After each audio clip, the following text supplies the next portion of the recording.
जिन हित कर सर्व समाज।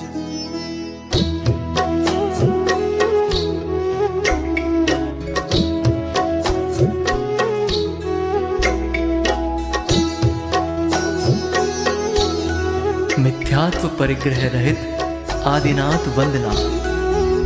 श्री आदिनाथ अनादि मिथ्या मोह का मर्दन किया, आनंदमय ध्रुव धाम निज भगवान का दर्शन किया। निज आत्मा को जान कर निज आत्मा अपना लिया, निज आत्मा में लीन हो निज आत्मा को पा लिया। क्रोध परिग्रह रहित अजितनाथ वंदना। जिन अजित जीता क्रोध रिपु, निज आत्मा को जान कर निज आत्मा पहचान कर निज आत्मा अपना लिया। निज तम क्षमा की प्राप्ति की बस एक ही है साधना, आनंदमय ध्रुव धाम निज भगवान की आराधना। मान परिग्रह रहित संभवनाथ वंदना। संभव असंभव मान मार्दव धर्ममय शुद्धात्मा, तुमने बताया जगत को सब आत्मा परमात्मा।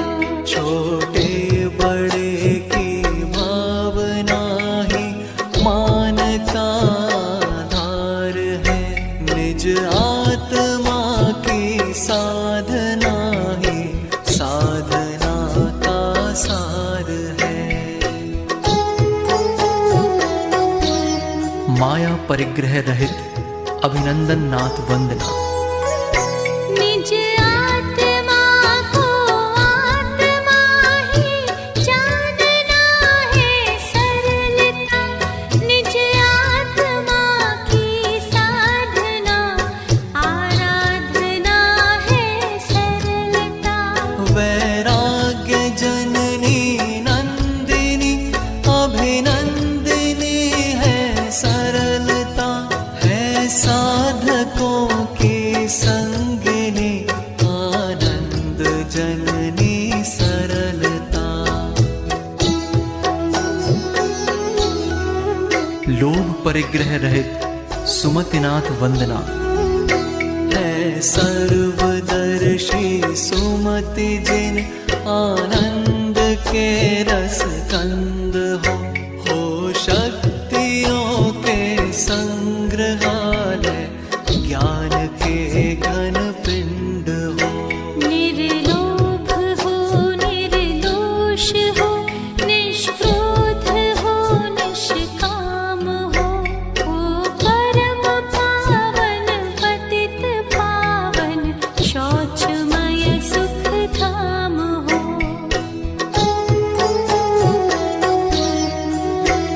हास्य परिग्रह रहित पद्म प्रभु वंदना। मानता आनंद सब जग हास में परिहास में, पर आपने निर्मद किया परिहास को परिहास में। परिहास भी है परिग्रह जग को बताया आपने, हे पद्म प्रभ परमात्मा पावन किया जग आपने।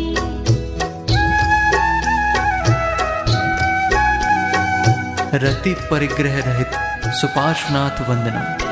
पारस सुपारस है वही पारस करे जो लोह को, वह आत्मा ही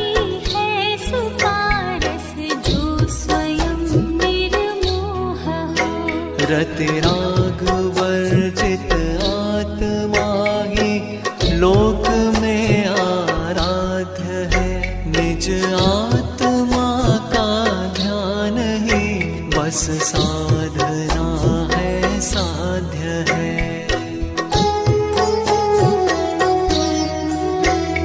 आरति परिग्रह रहित चंद्र प्रभ वंदना। रति अरति हर श्री चंद्र जिन, तुम ही अपूरव चंद्र हो। निःशेष हो, निर्दोष हो, निर्विघ्न हो, निष्कंप हो। निकलंक हो, अकलंक हो, निष्ताप हो, निष्पाप हो। यदि है अमावस आज्ञा जन तो पूर्णमासी आप हो। शोक परिग्रह रहित पुष्पदंत वंदना। विरहित विविध विधि सुविधि जिन, निज आत्मा में लीन हो सर्व गुण संपन्न जिन, सर्वज्ञ हो, स्वाधीन हो। शिव मग बतावन हार हो, शत इंद्र करि अभिवंद्य हो।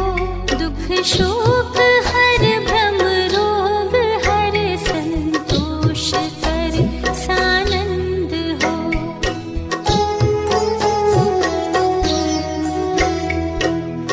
भय परिग्रह रहित शीतलनाथ वंदना।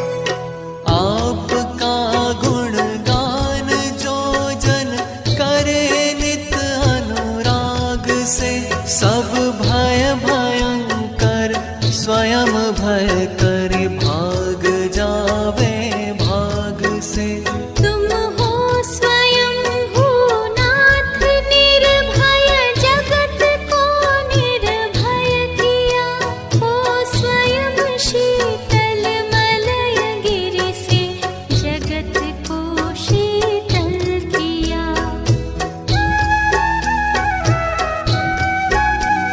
जुगुप्सा परिग्रह रहित श्रेयांसनाथ वंदना। नर तन विदारन मरन मारन, मलिन भाव विलोक के। दुर्गंधमय मल मूत्रमय, नरकादि थल अवलोक के। जिनके न उपजे जुगुप्सा, संभाव महल मसान में। वे श्रेय श्रेयस्कर श्री, श्रेयांस विचरे ध्यान में। स्त्री वेद परिग्रह रहित वास पूज्य वंदना। निज आत्मा के भान बिन, सुख मान कर रति राग में। सारा जगत नित जल रहा है, वासना की आग में। तुम वेद विरहित वेद विद, जिन वासना से दूर हो। वसु पूज्य सुत बस आप ही, आनंद से भरपूर हो। पुरुष वेद परिग्रह रहित विमलनाथ वंदना। बस आत्मा ही बस रहा, जिनके विमल श्रद्धान में। निज आत्मा बस एक ही, नित रहे जिनके ध्यान में। सब द्रव्य गुण पर्याय जिनके, नित्य झलके ज्ञान में। वे वेद विरहित विमल जिन, विचरे हमारे ध्यान में। नपुंसक वेद परिग्रह रहित अनंतनाथ वंदना। तुम हो अनादि अनंत जिन, तुम ही अखंडानंत हो। तुम वेद विरहित कामिनी के कंत हो। तुम संत हो भगवंत हो, तुम भव जलधि के अंत हो। तुम में अनंतानंत गुण, तुम ही अनंतानंत हो।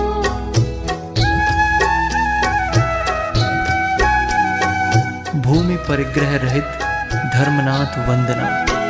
हे धर्म जिन सद्धर्ममय, सतधर्म के आधार हो।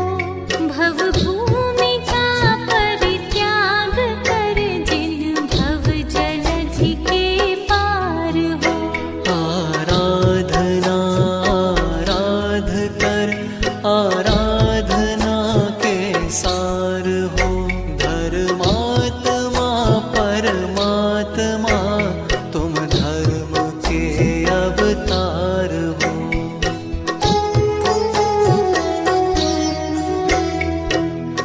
गृह परिग्रह रहित शांतिनाथ वंदना। मोहक महल मणिमाल मंडित, संपदा षटखंड की। हे शांति जिन तृण सम तजी, ली शरण एक अखंड की। पायो अखंडानंद दर्शन, ज्ञान बीरज आपने। संसार पार उतारनी दी, देशना प्रभु आपने।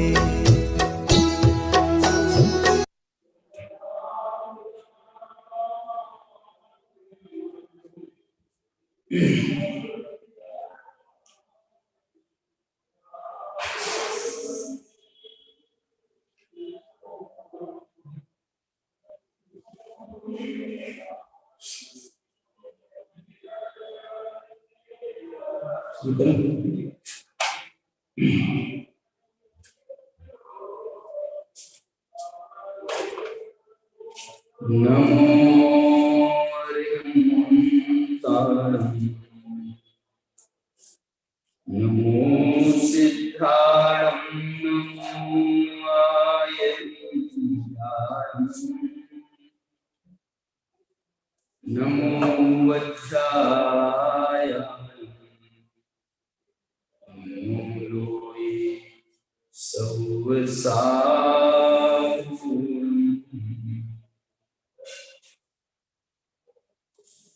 ईश सुरासुर मनुसिंद, वंदितं तोदकादिकं मलम्। प्रणमामि वर्धमानं, इत्थं धम्मस्य कर्तारम्।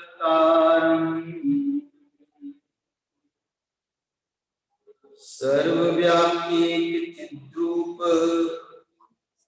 स्वरूपाय परात्मने। उपलब्धि प्रसिद्धाय, ज्ञानानंदात्मने नमः।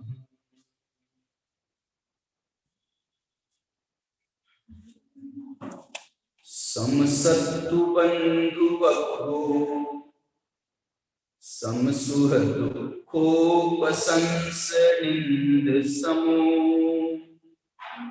समलोच्य कंचनो न, जीवित मरणे समो समनो। 241 नंबर की गाथा है प्रवचन सार की। इसके आधार पर हम जो सच्चे भावलिंगी संत हैं उनका क्या लक्षण है, ये शब्द प्रयोग आचार्य अमरचंद्र स्वयं कर रहे हैं। संयतस्य कीदृग लक्षणम इत्यनुशासन। संयत का कौन सा लक्षण होता है उसको उसका अनुशासन करते हैं, मतलब वो बड़ी बात कह रहे हैं। ये हम नियम बता रहे हैं, अनुशासन कर रहे हैं, माने इसका नियमन कर रहे हैं। और संयत कौन है ये? देखिए ये सामान्य संयत की बात नहीं, ये संयत माने किसी को सामान्य कह सकते हैं हम भावलीन संत जो है। अथास्य सिद्धागम ज्ञान, जिनको आगम ज्ञान सिद्ध है, तत्वार्थ श्रद्धान, जिनको तत्वार्थ श्रद्धान सिद्ध है, संयतत्व, जिनको संयम बना भी सिद्ध है, और इन तीनों का योगपत्य है, इन तीनों की युगपत्ता है। और इतना ही नहीं, उसके साथ में आत्मज्ञान की भी जिनको युगपत्ता है, ऐसे संयतों का क्या लक्षण होता है, उसका अनुशासन यहाँ पर किया जाता है। अब जो है गाथा जो है इसका हिंदी में हरिलीति में मैं पढ़ता हूँ आपको। कांच कंचन बंधुवरि सुख दुख प्रशंसा निंद में, शुद्धोपयोगी श्रमण का संभाव जीवन मरण में। कांच कंचन बंधुवरी सुख दुख प्रशंसा निंद में, शुद्धोपयोगी श्रमण का। देखो ये शुद्धोपयोगी श्रमण जो है अनुवाद में अलग से जोड़ दिया समझ, और है उन्हीं की बात। शुद्धोपयोगी श्रमण का संभाव जीवन मरण। देखो इसमें जो है इसकी जो टीका लिखी है अमृत चंद्राचार्य ने, इस टीका को लिखते समय इनका जो शुरू की दो पंक्तियां हैं वो मैं आपके सामने पढ़ता हूं। संयम सम्यक दर्शन ज्ञान पुरस्सरम चारित्रम। संयम क्या है? तो बोले सम्यक दर्शन और ज्ञान उसके पुरस्सर माने उसके पूर्वक, माने सम्यक दर्शन ज्ञान पूर्वक होने वाला जो चारित्र है। पुरस्सरम का अर्थ ये नहीं होता है कि साथ में, साथ में भी हम कह सकते हैं, लेकिन सम्यक दर्शन सम्यक ज्ञान के साथ में नहीं। संयम के साथ में सम्यक दर्शन सम्यक ज्ञान तो होता है, लेकिन सम्यक दर्शन सम्यक ज्ञान के साथ में संयम हो ये कोई आवश्यक नहीं है। यहाँ पर उसके पुरस्सरम माने उस पूर्वक ही चारित्र होता है। तो चारित्र क्या है? चारित्र की चर्चा आप कर रहे हो, बोले चारित्र धर्म है। चारित्रम धर्म, बोले धर्म क्या है? धर्म तो साम्य है। अच्छा साम्य क्या है? बोले साम्य मोह क्षोभ विहीन आत्म परिणाम है। साम्य जो है वो मोह क्षोभ से रहित आत्मा के परिणाम को साम्य कहा है। ततः संयतस्य साम्यम लक्षणम। इसलिए जो संयत होता है उसका क्या लक्षण बनाया जाएगा? तो बोले उनका साम्य लक्षण। आप देखना ये जो इन्होंने विशेषताएं बताई थी ना, उसकी और उपाधियां लगा करके समसत्तु बंधु बंधु समसुख दुखो, माने शत्रु और बंधु में समानता रखना, संभाव रखना, सुख दुख में संभाव रखना, प्रशंसा निंदा में संभाव रखना, लोठ और कंचन में संभाव रखना। लोठ कंचन को अपन सामान्य लोक में जो प्रयुक्त है ना, लौह और स्वर्ण भी प्रयुक्त होता है। दूसरी तरफ से जो है ना कांच और कंचन भी प्रयुक्त होता है। जो डॉक्टर साहब ने अनुवाद किया है ना, तो उन्होंने लोठ का अर्थ कांच का। क्यों? क्योंकि कांच की कीमत और कंचन की कीमत, दोनों की कीमत में कितना अंतर है, जमीन आसमान का अंतर है। वो जो लोष्ट और कंचन में कहें वो दोनों में घटित हो जाएगा। जीवित मरणी समूह, माने ये बोलना मैं चाह रहा हूं कि इन्होंने ये 5 विशेषताएं बताई हैं, लेकिन ये 5 विशेषताएं कोई संयत का लक्षण नहीं है। संयत का लक्षण एक है, और वो क्या है? समभाव। संयतस्य साम्यम लक्षणम, माने जो संयत है उसका साम्य। ततः संयतस्य साम्यम लक्षणम, इसलिए संयत का साम्य लक्षण। अब साम्य जो है ये 5 बातों के जो उदाहरण दिए हुए हैं, ये ऐसी तो 50 बातें निकल जाएंगी ना, तो आप बोलोगे साहब नहीं, शास्त्र में तो 5 ही बातें बताई थी, उनमें संभाव रखना, बाकी में नहीं रखना। इसलिए वो ये कह रहे हैं ऐसा अर्थ नहीं निकालना। साम्य लक्षण है तो हर जगह साम्य लक्षण है। जैसे मैंने आपको एक उदाहरण दिया था, और भी बंध मोक्ष ये बंध मोक्ष में भी उनको साम्य है। साम्य है माने ऐसा, देखो ये इसका एक अर्थ और समझना। एक बात बताओ मेरे को, इतने बड़े भावलीनी संत हैं, 4 ज्ञान के धारी भी होते हैं, उनको ये अंतर, सामान्य अंतर समझ में नहीं आता। कौन शत्रु है, कौन मित्र है, कौन क्या सुख है, क्या दुख है, क्या ये अंतर उनको ख्याल में नहीं है। संतर उनके पूरा ख्याल में है, ज्ञान में पूरा अंतर है। उसके बाद भी उनके पुरुषार्थ का ये बल है कि वो अपनी भावना के बल पर, पुरुषार्थ के बल पर वो किसी में कोई अंतर गिनते नहीं। उनके अंतर को वो जो है अपनी भावनाओं पर हावी नहीं होने देते, अपने चित्त पर हावी नहीं होने देते, अपने संयम पर हावी नहीं होने देते कि नहीं ये हमारे शत्रु है, इनके साथ में व्यवहार दूसरा होना चाहिए, ये हमारे मित्र है, इनसे व्यवहार दूसरा होना चाहिए। ऐसा ज्ञान में होने पर भी आप देखो, ये बहुत बड़ी बात है। क्या बड़ी बात है कि ज्ञान में ना हो और हम सामान्य रूप से संभाव रखें तो कोई बात नहीं, उसमें क्या बात है भाई। हम पहचानते नहीं है कौन हमारे को, किसने हमारे ऊपर अटेम्प्ट किया था मारने का, हम उसको पहचानते नहीं है और सामने आकर के बैठ जाए तो हम उससे क्या शत्रु करके ट्रीट करेंगे उसको? क्यों? क्योंकि हम जानते नहीं। लेकिन यहाँ तो ये कह रहे हैं जानते हुए कि ये जो है हमको मारने को आया है, उसके बाद भी मुनिराज का जो चित्त है वो बिल्कुल प्रभावित नहीं होता है, बिल्कुल प्रभावित नहीं होता है। मारने को आया है तो मार देगा तो मर जाएगा, और कोई कारण से बचने का योग होगा तो बच जाएंगे। माने संभाव का जो है इतना बड़ा जो रूप है, ये इसमें उदाहरण भी जो दिए गए हैं वो बड़े उत्कृष्ट उदाहरण दिए गए हैं, सामान्य उदाहरण नहीं दिए गए। सामान्य उदाहरण दिए नहीं गए कि देवरानी जेठानी में संभाव रखना चाहिए बेटा और बेटी बहू में संभाव रखना चाहिए, ऐसा नहीं दे रहे हैं उदाहरण। वो ये कहना चाह रहे हैं शत्रु मित्र में संभाव रखने की बात कर रहे हैं। और शत्रु मित्र तो छोड़ो, व्यवहारिक मैं तो ये कह रहा हूं, ये जो संयम का लक्षण है, ये शुद्धोपयोगी श्रवण लिख दिया उन्होंने डॉक्टर साहब ने। और सामान्य मैं तो ये कहना चाहता हूं कि भावलिंगी संत की चर्या है। ये कोई शुद्धोपयोगियों की मतलब कोई 7वें गुणस्थान पर ही घटित हो ऐसी चर्या नहीं है। उनकी तो 6ठे गुणस्थान में भी रहते हैं, विकल्प में, सविकल्प अवस्था में भी ये जो संभाव है इसके दर्शन होते हैं। विकल्पात्मक दशा में भी, निर्विकल्प में तो अब आत्मा में लीन है, तो क्या पता कौन शत्रु है, कौन मित्र है, कौन आ रहा है, कौन जा रहा है, कोई पता ही नहीं। आंख बंद है, यहाँ पर तो अपने ध्यान में लीन है। वो कह रहे हैं यहाँ तो बिल्कुल साक्षात देख रहे हैं, ऐसा देख रहे हैं कि भैया ये शत्रु है, ये मित्र है।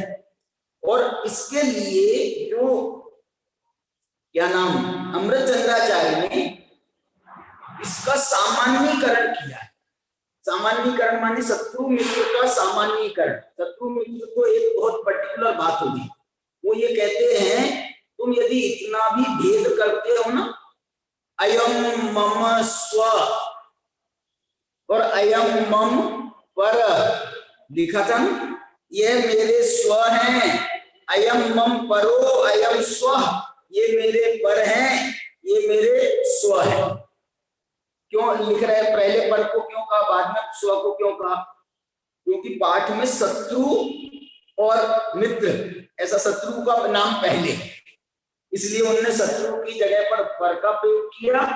और माने आचार्य को तो ये कहना चाह रहे हैं, शत्रु को पर नहीं कह रहे, शत्रु को पर नहीं कह रहे, मित्रों को स्व नहीं कह रहे। वो तो ये कह रहे हैं तुम शत्रु मित्र का तो छोड़ो, तुमने यदि स्व और पर करके भी ऐसा गिना, बाह्य चीजों में ये मेरी अपनी है, ये मेरी पराई है। तुम्हारी अब क्या अपनी और क्या पराई रह गई बताओ। अब जो है ना मुनिराज की बात सोचो आप। मुनिराज के लिए क्या स्व रहा और क्या पर रहा। जितने भी उनके लौकिक जीवन में जो जितने भी उनके स्वजन थे वो सब तो हो गए परिजन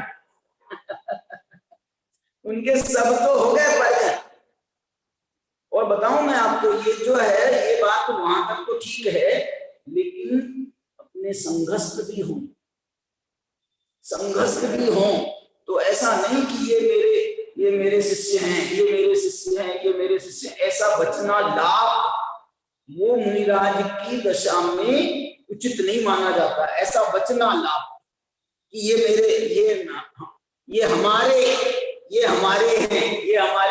हमारे हैं। तुम्हारे कहां के तुम्हारे हो गए और यदि और देखा जाए इसके गहराई से तो शिष्यों में भी कोई ऐसा भेद जिसको कहते हैं ना, भेद क्या कि ये जो है ना ये हमारा बहुत प्रिय शिष्य है, ये हमारा प्रिय शिष्य है। ये प्रिय शिष्य कहां से आया भैया? ये जो है आपने एक को अपना प्रिय बता करके आपने दूसरों को अपना जो है आपने क्या उनके चित्त में छाप छोड़ी कि देखो हमारे आचार्य हम ये कह रहे हैं कि ये इनके प्रिय हैं और हम लोग बाकी के 500 हैं शिष्य, बाकी के 500 शिष्य तो ऐसे ही रहे।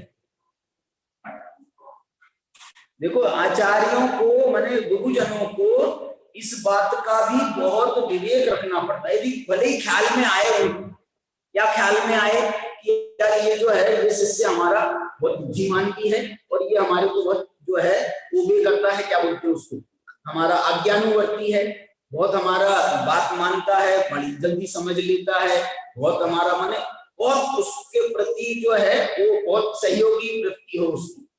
तो ऐसा नहीं कि मुनिराज जो है उसके प्रति जो है ना ऐसा बोलना शुरू कर दी। मैं आपको उदाहरण देना चाहता हूं कि हमारे जब हम जयपुर में थे तो एक किताब लिखी गई थी, मेरे को लगता है क्रमबद्ध पर्याय किताब की बात है।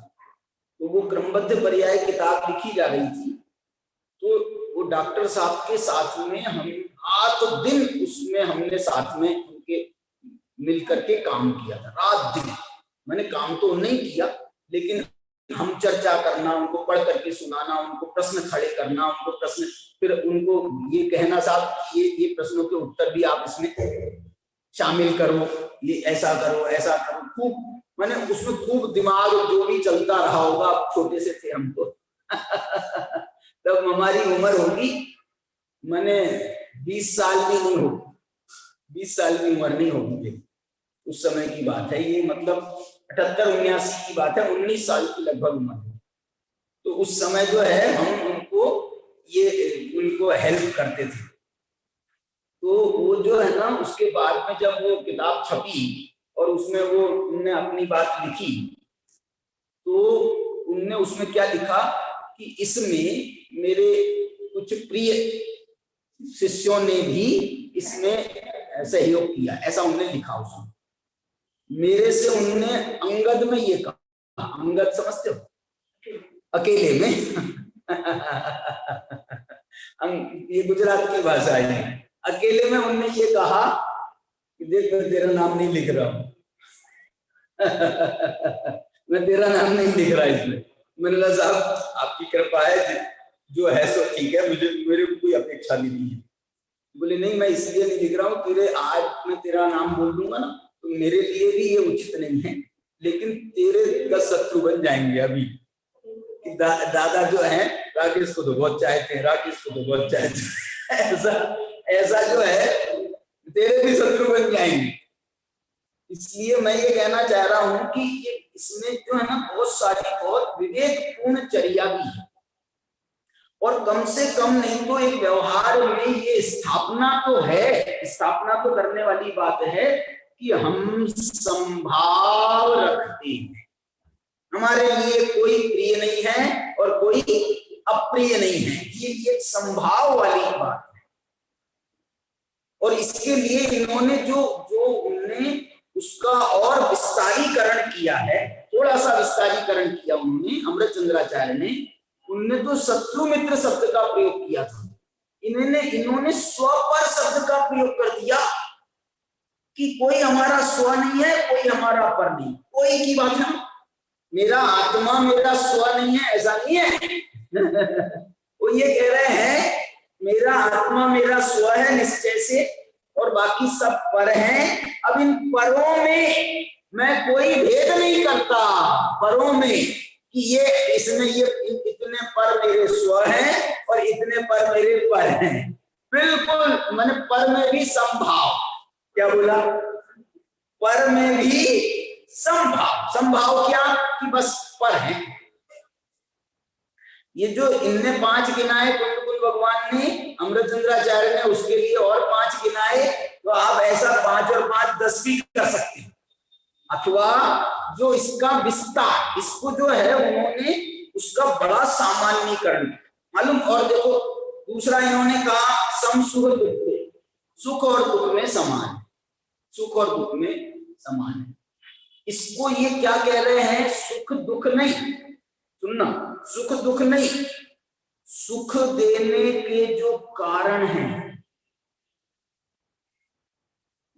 सुख दुख में संभाव रखना, और इसका जो और व्यवहारिक देखें हम और विस्तार करेंगे, तो जब हम सुख को अच्छा मानेंगे दुख को बुरा मानेंगे, तो जो सुख देने में कारणभूत हैं उनको हम अच्छा मानेंगे, जो दुख देने में कारणभूत हैं उन पर हम द्वेष करेंगे।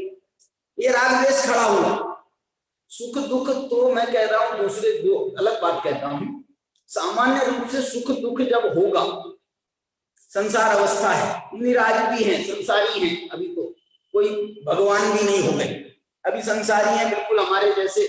उनकी तबीयत खराब होती है, उनको भी सर्दी होता है, उनको भी जुकाम होता है, उनको भी बुखार होता है, उनको भी भूख लगती है, मैंने बिल्कुल हमारे में और उनमें एक दूसरे तरीके से, सामान्य लौकिक तरीके से कोई अंतर नहीं है, बिल्कुल अंतर नहीं है। भगवान हो जाए तो परम अवतारिक शरीर हो जाएगा, फिर वो जो है वो अलग बात है, लेकिन अभी तो कुछ नहीं हुआ। अब फिर भी जो है, क्या बता रहा था मैं, बिल्कुल हमारे समान है, बिल्कुल हमारे समान। तो जो सुख दुख होते हैं जैसे हमको होते हैं, ऐसे ही उनको भी होते हैं, ऐसे ही उनको भी होते हैं। तो मेरे को बताओ, सुख दुख में वो उनको समझ में नहीं आएगा कि अरे यार अभी मेरे को थोड़ा सा शरीर स्वस्थ है, और अभी जो है तबीयत थोड़ी ठीक नहीं है। मालूम आपको, इस बात के लिए मूलाचार आप पढ़ ही रहे हो, मूलाचार में उन्होंने इस प्रसंग को कब लिखा है मालूम, दूसरी जगह भी लिखा होगा तो मालूम नहीं। उन्होंने इस प्रसंग को समाचारी के प्रसंग में लिखा है। समाचारी के प्रसंग में उन्होंने लिखा है। समाचारी का प्रसंग क्या, समाचार मालूम क्या होता है समाचारी? समाचारी माने जब उनके समान साधु वर्ग अन्य संघों के अथवा कोई दूसरे साधु जब उनसे मिलते हैं, सम माने बराबरी के लोग, जो उनके बराबरी के आचार्य उपाध्याय साधु, तो जब वो उनसे मिलते हैं तो उनका आचार कैसा होता है, उनका व्यवहार कैसा होता है, इसका नाम है समाचारी। इसका नाम समाचार है, समाचार इसका नाम, मूलाचार है। तो वो ये उसमें ये लिखा है, उन्होंने मालूम क्या लिखा है, बोले वो जब पहली बार मिलते हैं तो उसमें कोई ऐसा भेद नहीं करते, भेद नहीं करते हैं माने ये हमारे नमस्कार के योग्य हैं क्या नहीं है। वो बहुत गाथा इसमें आगे आने वाली है गाथाएं, उस पर हमारी खूब योगेश जी के साथ में खूब जो है वो भी हुआ था कि तुम ऐसा कहते हो। शास्त्र में ये लिख रहा है, शास्त्र ये लिख रहे हैं, बताऊं मैं आपको कौन सी गाथा है, 200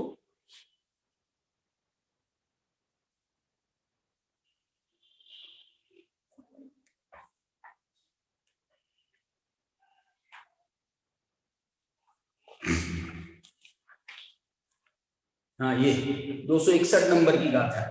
अभी अपनी 241 चल रही है, इस गाथाओं के बाद में वो गाथा आ रही है। उसमें ये लिखा है ये भी समाचारी वाला ही प्रसंग समझ लेना। ये प्रसंग में लिखा है दिट्ठा पगदम वत्थु। दिट्ठा माने देखकर, पगदम माने प्राकृतम, प्राकृतम माने नग्न दिगंबर जो प्राकृतिक अवस्था है उसको कहते हैं पगदम। प्रकृत, प्राकृत, स्वाभाविक, नग्न दिगंबरत्व। वत्थुम, वत्थुम माने मुनिराज, मुनिराज को यहाँ पर वत्थु कह रहे हैं। दिट्ठा पगदम वत्थु अभ्युत्थान पधान क्रियाहि। तो उनको जैसे सबसे पहले उनको देखते हैं, कोई भी मुनिराज आ जाए, अचानक सामने आ जाए, तो दिट्ठा पगदम वत्थु अभ्युत्थानम। अभ्युत्थान कहते हैं खड़े हो जाओ। अभ्युत्थान, उत्थान, अभ्युत्थान माने उनके आओ भगत में, उनकी स्वागत के लिए, उनके स्वागत में खड़े हो जाना। अभ्युत्थान। पधान, पधान का मतलब ये है कि मुख्य क्रिया तो खड़े होने की है और उसके साथ में और भी जो क्रियाएं होती है ना सेकेंडरी, आइए पधारिए। अब खड़े हो गए अकेला, इतना तो नहीं, हाथ जोड़ करके बोलेंगे साहब आइए पधारिए, आपका स्वागत है, जैसे हम लोग बोलते हैं। अब वो लोग ऐसा बोलते होंगे थोड़ा बहुत मेरे को मुनिराज। तो ये जो है ना, इसको एक प्रकार की नवधा भक्ति भी कहा जाता है। बिल्कुल बिल्कुल। तुमको कैसे मालूम कि जूनियर है? तुमको कहां से मालूम है जूनियर है? और हाँ, कुछ नहीं है, ये सामान्य क्रिया है यार।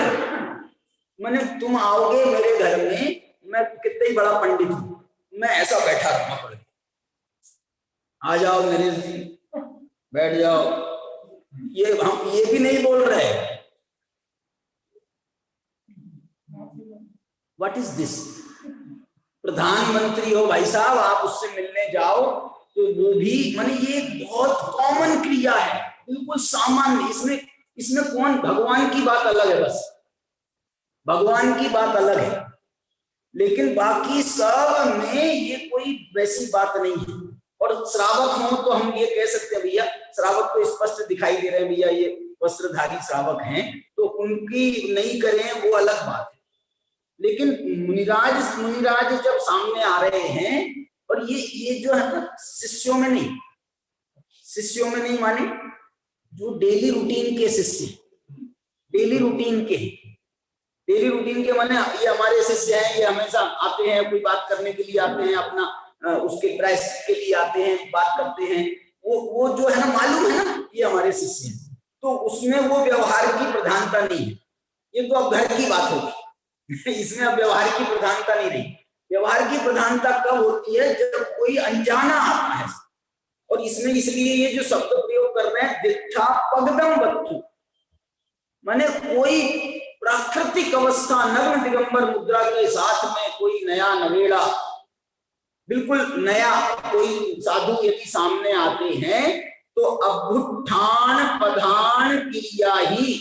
अभ्युत्थान माने खड़े हो जाना, आदि, प्रधान माने आदि, प्रधान माने मुख्य, ये और इसके साथ में और क्रियाएं, क्रिया ही माने बहुवचन बोल रहे हैं, आदि क्रियाओं से। वट्टदु तदो गुणादो विशेषी दब्बोत्ति उपदेश। देखो क्या लिख रहे हैं, ये तो पहला नंबर पे तो ये करें ऐसा, इन क्रियाओं को एक लाइन में कह दिया, और बाद में हम थोड़ी देर बैठ जाए आपस में और बातचीत हो जाए, बातचीत होने पर पता चले नाम क्या है, कौन आचार्य हैं आपके, आप किन आचार्य के शिष्य हो, ये सब बातें पता चले, उससे जो थोड़ा हमको अंदाज लग जाए। तो ये लिख रहे हैं दूसरी लाइन में, वट्टदु ततो गुणादु।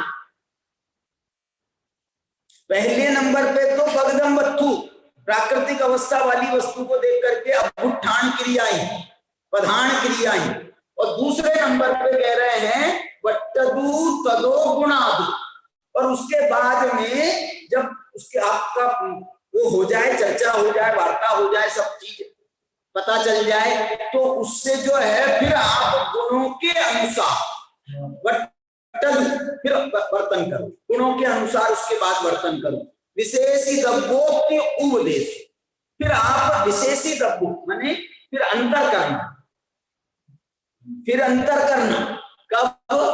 जब आपकी मुलाकात हो जाए, आप एक दूसरे को समझ लो, तो उसके बाद में आप गुणों के अनुसार वर्तन।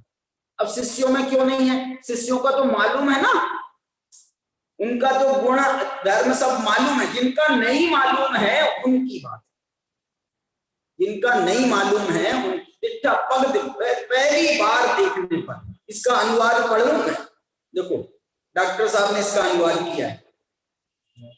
जब देखे मुनिराज पहले विनय से वर्तन करो। जब ये मन मुनिराजों के लिए ऐसा जब कहा जा रहा है, तो हम गृहस्थ कौन खेत की मूली क्या? पहली बार, इसलिए पहली बार देख करके तो ये मन में कलुषित परिणाम पहले से रखना ही नहीं चाहिए। दिट्ठा पगदंपति, जब मुनिराजों के लिए ऐसा कहा जा रहा है, तो श्रावक किस खेत की मूली? आजकल लेकिन कुछ वो योगेश जी का क्या तर्क था मालूम? बोले आजकल सब पहले से पता है।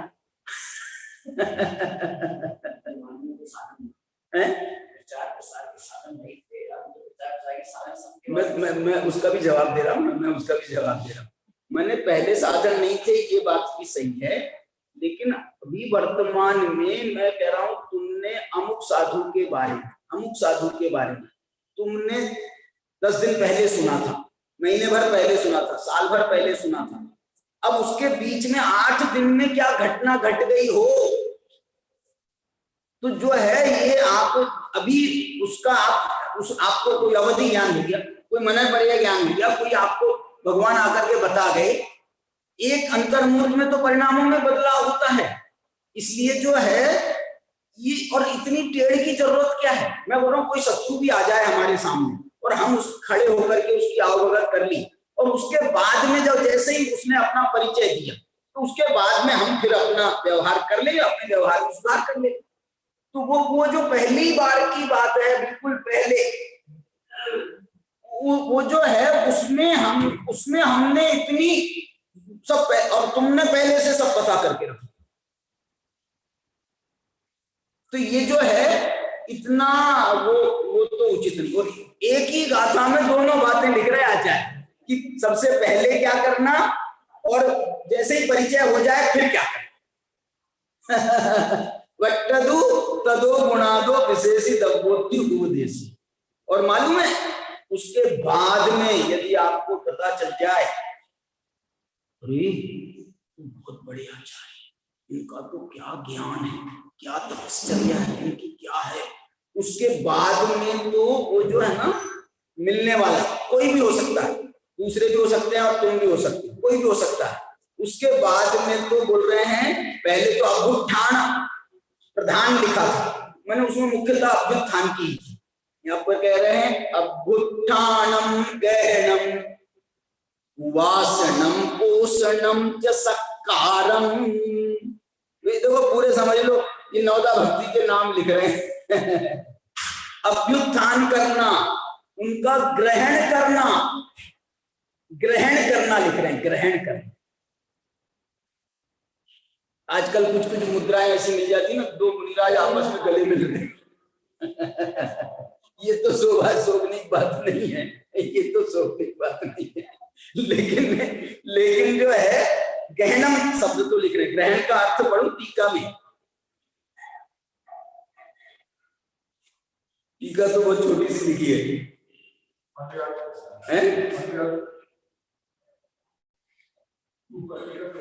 ग्रहणी अकेला लिखा है।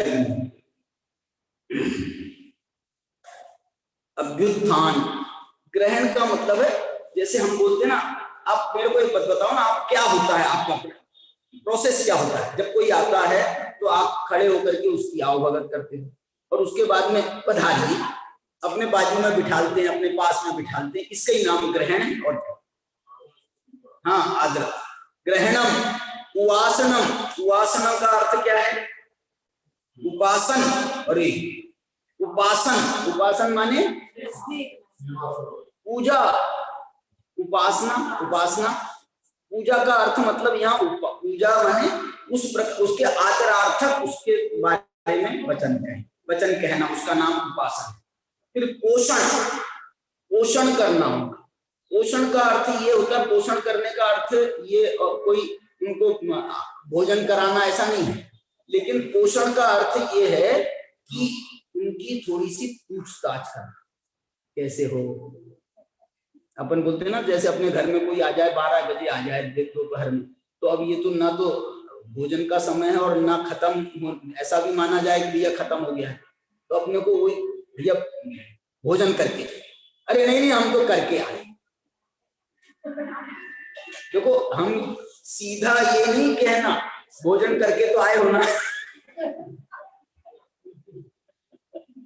क्यों अब 12 बज गए तुम थोड़ी रह गए होंगे, अरे तुम क्यों सोच रहे हो ऐसा, तुम तो सीधे पूछो ना भैया भैया भोजन कर लो, भोजन तैयार, भले ही तुम आओ तैयार नहीं आओ अरे तो भी पूछ लो, नहीं देर भी नहीं लगती है। और वो जो है भैया 5 मिनट रुको, बस 5 मिनट हम अभी अब ही कर, वो सामने वाला हरी झंडी दे दे, हरी झंडी। और सुनो एक बार में मान मत लेना, वो गए कि हाँ भैया हम तो करके आए, तो तुम भी चेहरे के हाव भाव से समझ लेना कि करा है क्या नहीं करा है। नहीं तो वो बेचारा मना करे एक बार, और तुमने 2 रोटी खिलाई, तीसरी रोटी के लिए पूछा, हमने मना करो और तुमने कहा अच्छा ठीक है, अरे यार हम तो 1 रोटी पहले मना करते ही हैं।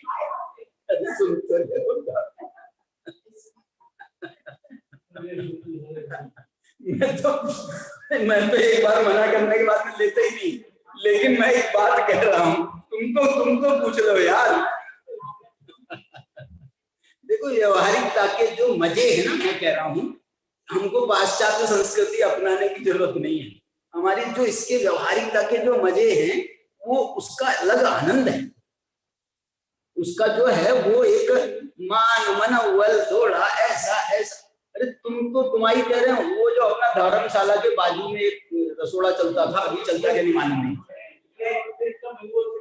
वो इतना मनोहार करता है आपको 1 रोटी, तो उसके बाद में तुमने 6 खा ली रुपए, उसके बाद भी आखिरी रोटी तो उसकी ही जबरदस्ती से आएगी। तुमने 2 के बाद मना कर रहे हो तो 1 रोटी आखिरी में डालेगा, तुम 6 के बाद मना कर रहे हो तो भी आखिरी में डालेगा। तो ये नहीं बोलना कि तुम वहां खाते थे क्या वो हमारा महावीर पाटिल था ना, तो उसकी शादी नहीं हुई थी या क्या हुआ था, तो कभी कभी वो आता था, उसको बहुत अच्छा लगता था उसके यहाँ का, और उसके यहाँ की वो रबड़ी भी बहुत बढ़िया थी। चल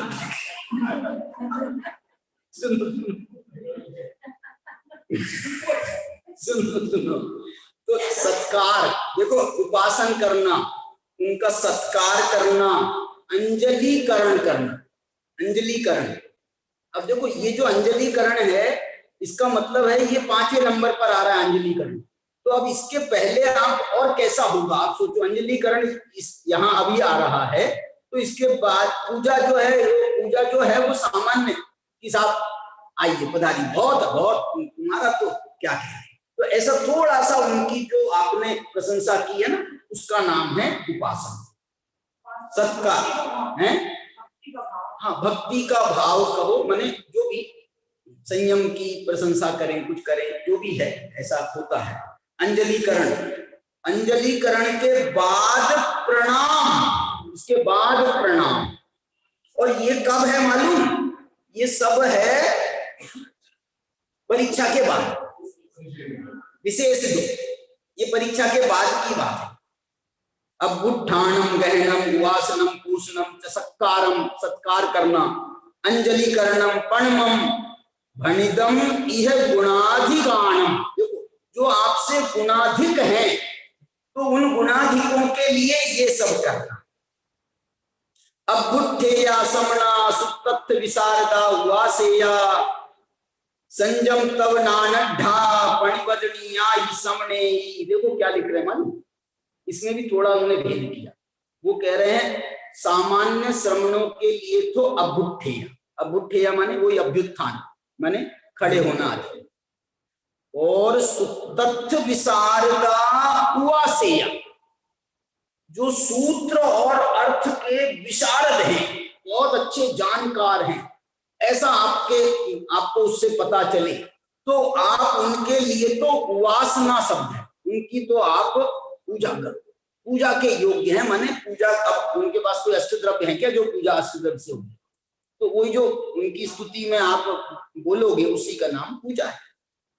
और आगे लिख रहे संयम तब नानड्ढा, और जिनका संयम, जिनका तप, जिनका ज्ञान, अड्ढा, अड्ढा माने वर्धमान है, जो बहुत उत्कृष्ट तप में, संयम में और ज्ञान में है, उनके लिए तो पणिवदनीया, उनके लिए तो प्रणाम कर। माने कोई सामान्य संयमी है, उसको तो मन से उसकी प्रशंसा करना। जो ज्ञान और काय में थे, सुतथ्य विशारदा, सूत्र अर्थ के विशारद थे, उनके प्रति तो बोलते हैं वचन से उनकी स्तुति करना हुआ से। और जो संयम, तप और ज्ञान में वर्धमान है, उनके प्रति तो पणिवदनीया, उनको तो बाकायदा प्रणाम कर। देखो 3 स्टेप अलग अलग है। पणिवदनीया ही समनीहि, ऐसा श्रमणों को करना चाहिए। बहुत मतलब ये जो बातें हैं ना,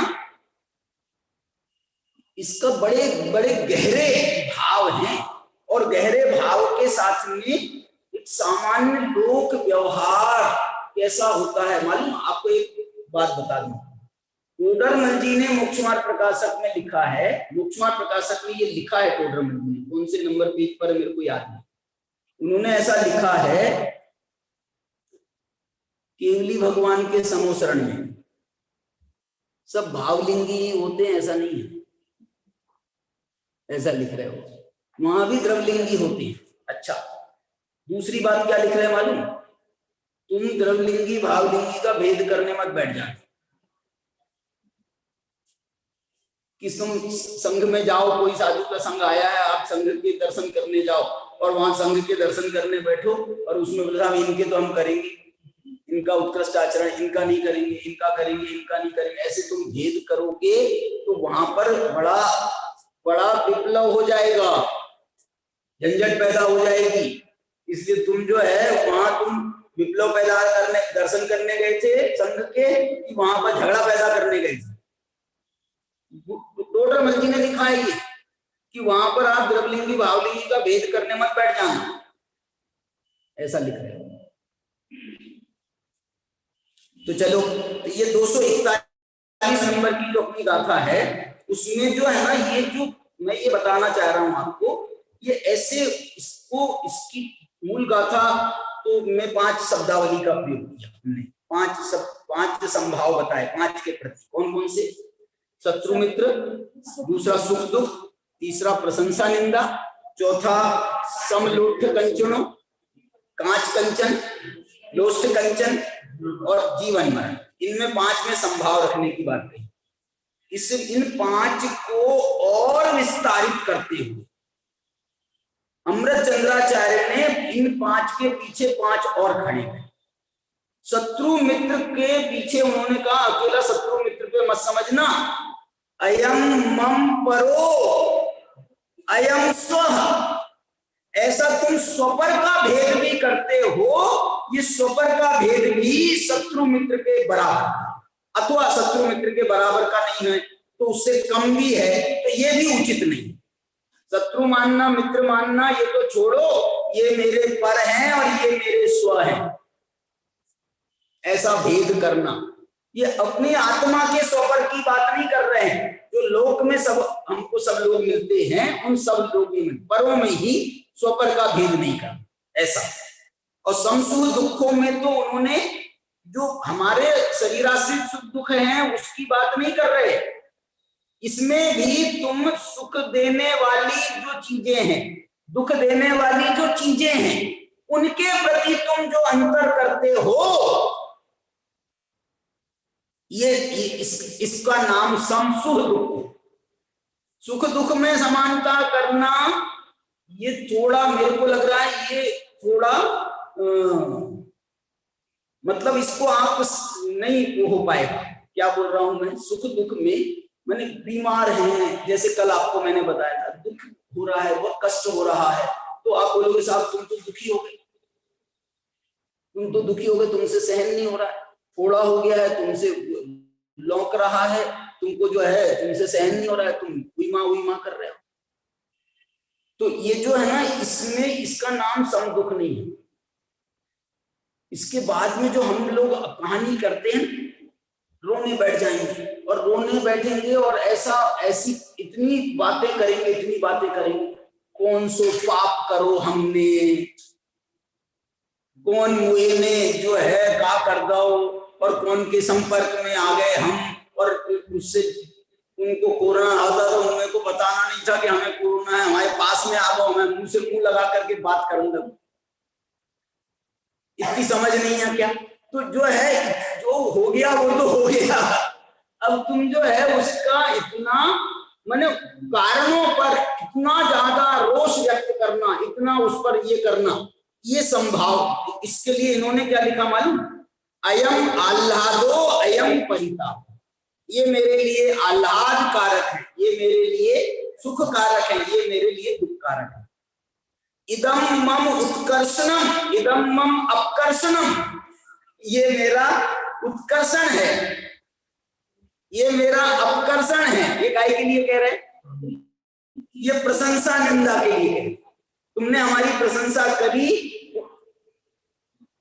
ये मेरा उत्कर्षण है, और तुमने हमारी निंदा करी, ये हमारा अपकर्षण है।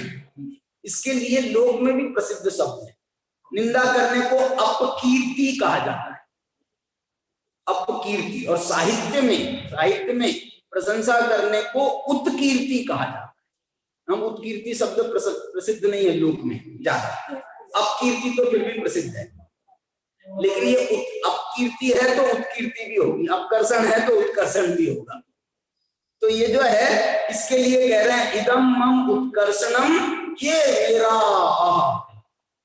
आज जो है ना मेरे नाम का तूती बोलती है, इसलिए ये मेरा, अपन बोलते हैं लाइफ का आपका कौन सा उत्कर्षण का पीरियड था, कब उत्कर्षण का पीरियड था? बोले जब वो था, जब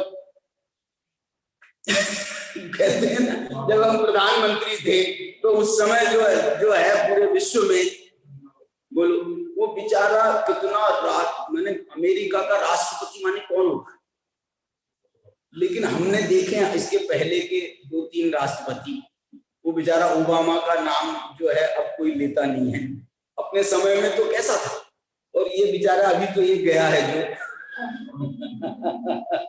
पता नहीं कौन से कमरे में बंद हो गया जा करके, बोले उसका कोई फार्म हाउस है बस वहां चला गया। तो उत्कर्षण का पीरियड, आदमी जो है नहीं तो हवा में रहता है उत्कर्षण के पीरियड में, अपकर्षण के पीरियड में ऐसा लगता है उसको कि कौन सा गड्ढा मिल जाए और उसमें जाकर के मैं समा जाऊं। अपकीर्ति बर्दाश्त नहीं होती आदमी से, दुख बर्दाश्त हो जाता है, अपकीर्ति बर्दाश्त नहीं होती। अपकीर्ति हुए तो मरने को देखे, अपकीर्ति हो जाए। देखो ये हो गया। अब इसके बाद में जो है चौथा शब्द है लोष्य कांचन। कल अपनी यहाँ तक गाड़ी आ गई थी लोष्य कांचन तक, आज भी अब जाते जाते आ रही है नंबर उसका, लोष्य कांचन का। तो लोष्य कांचन के लिए अमृतचंद्राचार्य के जो शब्द हैं वो बहुत मार्मिक। उन्होंने क्या शब्द दिए मालूम लोष्य कांचन के लिए? इदम अयम मम अकिंचित कर, इदम मम उपकार कम इदम।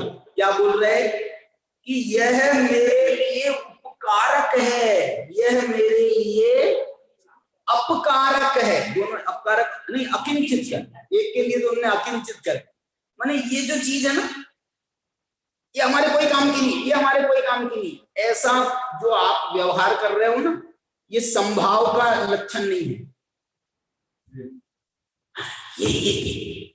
ये चीज मेरे लिए रिजर्व रखना, ये मेरे लिए जरूर रखना। और बाकी तुम्हारी शक्कर की चीजें बनी हो घर में अकिंचित कर, इदम मम अकिंचित कर, ये सब मेरे लिए अकिंचित कर है, कोई काम की नहीं। अरे बहुत बढ़िया बने हैं, बहुत बढ़िया बने मैं खा कर बात हमारे लिए तो बल रखिए ना, बल लौकी की। इदम मम उपकारकम, यही हमारे लिए उपकारक है। देखो कह रहे अकिंचित कर, और ये मेरे लिए उपकारक है। ये भाव काय के लिए बता रहे मालूम? लोष्ट और कांचन की। लोष्ट को देख करके ऐसा भाव, ये घृणा का भाव आता है ना, घृणा, ये घृणा का भाव जो है ये संभाव के लक्षण नहीं है, ये संभाव के लक्षण नहीं है। और ये जो है ना उसके प्रति जो लोभ का परिणाम आता है, ये कोई संभाव का लक्षण नहीं है। इसके लिए मैं जो आपको कल उदाहरण दे रहा था वो जो है चोरी का उदाहरण दिया ना, मैंने चोरी की बात करी थी। मैंने सामान्य श्रावक को हम जब बाल भोज में बच्चों को पढ़ाते हैं, उनको ये शिक्षा देते हैं, ये बहुत बड़ी बात की शिक्षा दे रहे हैं हम, कि कुछ धरा रखा हो, दूसरे की चीज कुछ हो, रखी हो, बड़ी हो, गिरी हो, कुछ हो, सोने की चीज ना हो, हीरा माणिक मोती क्यों ना हो, कुछ भी हो, हमारा नहीं है ना, तो उसकी तरफ ज्यादा ध्यान देने की जरूरत। कुछ भी हो, उसको कितनी ही कीमती क्यों ना हो। पुराने जमाने में हम जब कोई हमसे कहता था कि साहब ऐसी कोई रखी होगी चीज, किसी की गिरी होगी, कुछ होगा, तो उठाना क्या नहीं उठाना, तो हम एक तर्क देते थे, उठा लेना चाहिए भैया। नहीं, दूसरा उठा ले, दूसरे गलत हाथ में ना चला जाए, तू बड़ा सज्जन है, दूसरे गलत हाथ में ना चला जाए, इसलिए हम उठा ले रहे। फिर तुमने कहा अगर हमने मंदिर के गुल्लक में डाल दे, अरे मंदिर का गुल्लक जो है ये सब चोरी की चीजों के लिए है क्या? बोले इनकम टैक्स वाले आ रहे थे तो हमने आकर के मंदिर के गुल्लक में डाल दिया। तो इसका नाम ये इसके लिए है क्या? और जो है मतलब देखना, उस समय भी हमको ये बताया जाता था तुम्हें का लेना देना, तुम्हारी नहीं है ना चीज, तो अब उसको कोई चोर ले लेगा, कोई ले लेगा, ले देना, जैसे तुझे दिख रहे हैं ऐसे अब तुझे नहीं दिखेंगे, अब तुम्हें का करने का नहीं करना। माने ये बात को बहुत सामान्य स्तर पर समझाया जाता है, जिसको आज ये बता रहे हैं। लेकिन इस बात में एक और जोड़ा है हमने, भाव क्या जोड़ा अमृत चंद्राचार्य, भाव ये जोड़ा है हमने कि ऐसे लोक में दो चीजों का में संभाव रखना। लोष्ट कांचन से क्या बताना चाह रहे हैं कि उपकार करने वाली चीज हो या अपकार नहीं, अकिंचित कर चीजें हो, माने कोई काम की ना हो और काम की हो माने उपकारक, और काम की ना हो माने अपकारक नहीं, अपकारक अलग चीज हो जाती है। नहीं है काम की या काम की है, इनमें भी हमको संभाव रखना चाहिए। मुनिराजों की जो चर्या है बड़ी उत्कृष्ट चर्या है, बड़ी उत्कृष्ट चर्या। माने ये सब मुनिराजों की चर्या के लिए ही बताया जा रहा है, मुनिराजों के लिए ही इसमें विशेष रूप से बताया जा रहा है। और पांचवा उदाहरण दिया है जीवित मरण। अभी जीवित मरण का क्या भाव निकाला अमृत चंद्राचार्य ने? जीवित मरण का सामान्य तो जीवन मरण कहेंगे कि साहब जीवन के लिए या मरण में संभाव रखना। इनने जीवन मरण का अर्थ निकाला है, देखो, मम इदम मम आत्मधारणम अयम अत्यंत विनाशः इति, माने कोई चीज को देख करके तुमको ये भाव आता है कि ये तो अत्यंत विनाश है, ये इसका होना ये मेरे लिए अत्यंत घातक है, और ये मेरे लिए क्या है? आत्मधारण, ये मेरे लिए पुष्टि कारक है, ये मेरे लिए पुष्टि देने वाला है, ये मेरे लिए, देखो इसका ये अर्थ किया इन्होंने, जीवन स्थायित्व है और मरण विनाशक, माने कोई स्थायित्व प्रदान करने वाली चीजें हैं उनके प्रति, और जो विनाश करने वाली चीजें हैं उनके प्रति। मरण, जीवन मरण तो साक्षात मरे ही रहते, लेकिन मरण का देने वाली चीजें, जीवन को देने वाली चीजें, माने जैसे हम ये कहें कि विष और दवा और विष में, औषधि और विष में अंतर नहीं करना। संभाव, क्या बात है।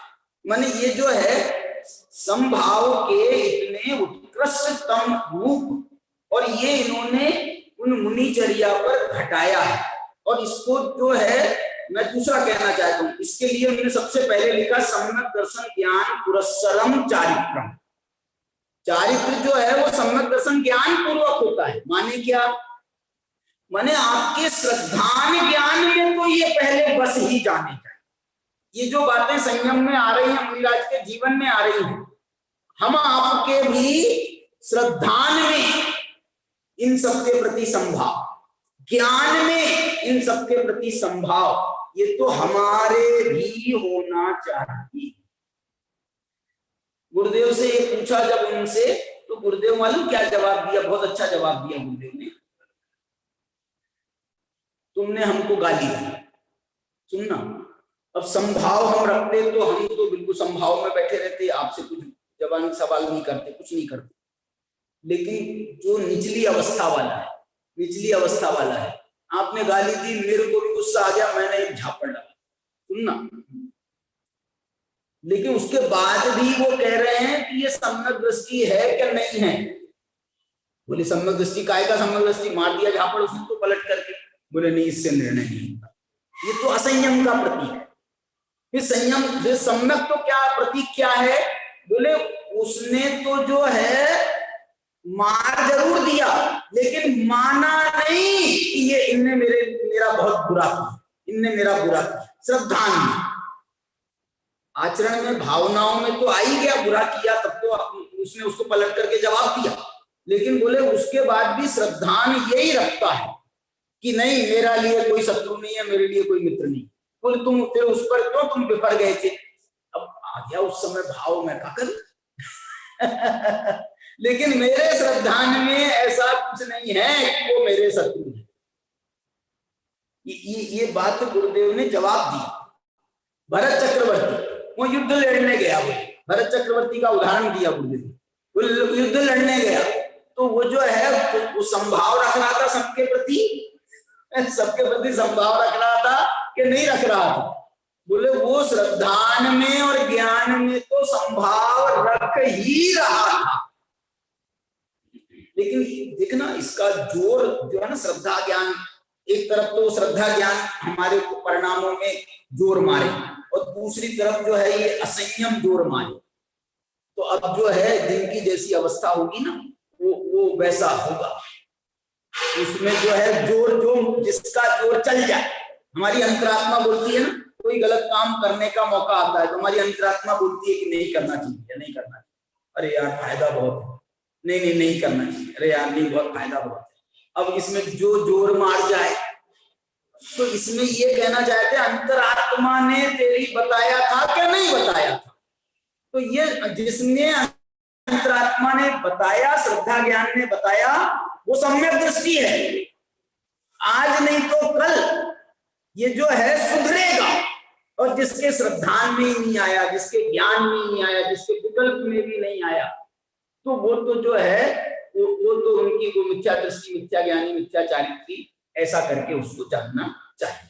तो इस प्रकार से सम्यक दर्शन ज्ञान, इसमें जो प्रारंभिक शब्द दिए ना इनने, ये मालूम है ये समय इसी प्रवचन सार की जो चारित्रम खल्लु धम्मों वाली गाथा थी 7 नंबर, उसका बिल्कुल यहाँ पर साक्षात उदाहरण दिया इनने। सम्यक दर्शन ज्ञान पुरस्सरम चारित्रम, चारित्रम धर्म है, धर्म है साम्यम, साम्यम मोह शोक हीन आत्म परिणाम, ये शब्द पूरे वही के।